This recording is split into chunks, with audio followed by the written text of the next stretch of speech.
everybody, the Lawn Gnome is here.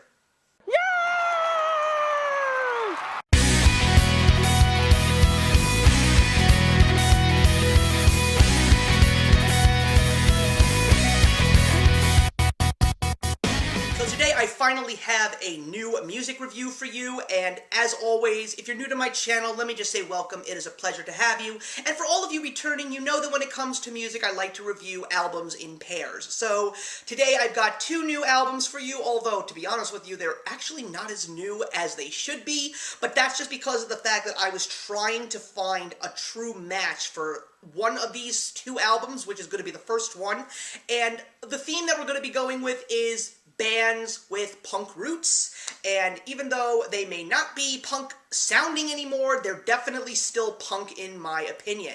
So the first album that we're going to be talking about today is one that actually came out in February, ironically right before the pandemic even started, and it is the newest album from Green Day, which is called Father of All the Mother Effers. I'm not going to use the language, even though I'd like to, but this album's been around for a very, very long time, and because the original goal for this album was to review it alongside the newest album from Weezer, which was supposed to come out in mid-May, and it didn't. It's not coming out until next year, so I just had to put this to the side and wonder when I was even going to bring this album to you guys. But today is the day, and I had to give it a fresh listen just because of the fact that it had been some time.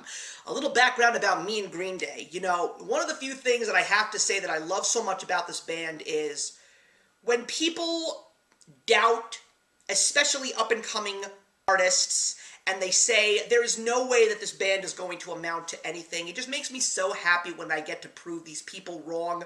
Green Day was a band that I discovered when I was in middle school, and Dookie was still, to this day, one of the greatest albums that I have ever experienced. And my mother, in particular, amongst others, said, Green Day is never going to amount to anything, they're just a flash in the pan, they're never going to be anything like the Beatles. Well, they're not like the Beatles, I want to make that clear, but this band has been around for many, many years. These guys are now pushing 50, and they're already Rock and Roll Hall of Famers, so you've got to give them props for that. And one of the most amazing things about being a Green Day fan all these years and listening to the albums that had come out from this band since Dookie, like Insomniac and American Idiot and the Uno Dos Tres trilogy, you definitely see this band developing, you see them growing, you see them really turning into the true icons that I don't even know if that was what they were planning to be, but they are now, and I'm so happy to know that I've been a part of this band's journey. But this album is okay. I don't think it's anything special. I mean, it's also very, very short. But there are some really good things to say about this album. I mean, there are some really good songs in here like Oh Yeah, and I Was a Teenager, and Stab You in the Heart. One of the few things that I definitely appreciate about this band is, even though they're trying to give us something new, they really had to reach deep into something that was old. A lot of the songs in this album sound like old songs from the 50s and the early 60s when rock and roll was new and coming into its own. And the fact that they were able to harness that element and bring it into the modern day in 2020 and still give us a very decent listen is definitely an admirable thing to say. But it's just not as good as what they used to be. Maybe that's just because of the fact that they've been doing this for so many years. Maybe it's just because of the fact that they're getting up there. I don't want to say anything negative about this band, because Green Day is still true and near and dear to my heart, but it's an okay listen. It's something that you can listen to a couple of times. It's then going to be something that you're just going to put to the side and not listen to for a while, but it's just nice to know that they're still making all this music, and I'm always excited to hear what the next offering from Green Day is going to be. The next album is not from a band per se, but it's from the lead singer of one of the more recent bands that I discovered in the last 10 years that I truly, truly love. And that, of course, is Hayley Williams from Paramore. I love Paramore. I truly, truly do. Her last album, After Laughter, was one of the greatest albums that I ever heard, and it was a true evolutionary mark for that band. So when I found out that Hayley Williams was going to make a solo album, I actually found out about this far too late. I found out about this album about a week after it actually got released, and it's called Petals For Armor, and I wasn't really sure about it, but a lot of people were raving about it, and I have to admit, it took a little time for me to really start enjoying this album, because first you get through the first track, Simmer, and then by the time you get to Sudden Desire, you're not, at least for me, you're not really sure about where it's going. It's weird, it's different, it's definitely not like After Laughter, it's definitely not like Paramore in general.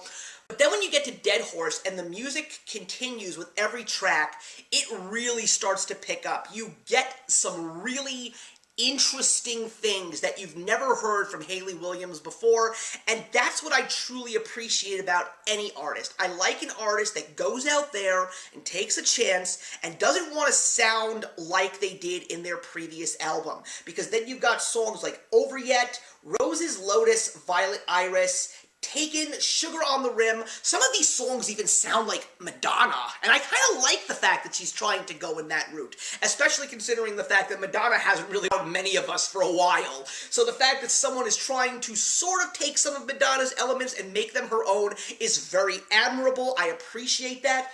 But this is definitely one of the more interesting compositions of 2020, and I will definitely clarify that this is one of the best albums of the year for me.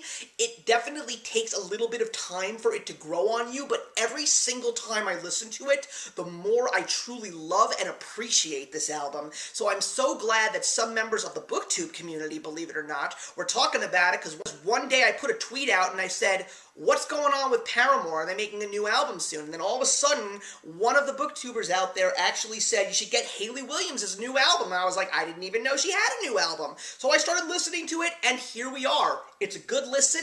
I really do enjoy it. I've heard it multiple times so far this year, and like I said previously, one of the best albums of 2020. It could in fact be the best. There still are a few new albums that are coming out before the year comes to an end, so I'm very curious to see what the world of music is going to give me at the end of 2020, because with where movies were going this year, it's nice to know that music has definitely been making a much better effort, and that's only just because they've been able to do so. So that's it, everybody. That's the review of 2 new albums for you. Please put your comments in the box below. Let me know what you thought about both, or one or the other, or neither, and I'll see you in the next one.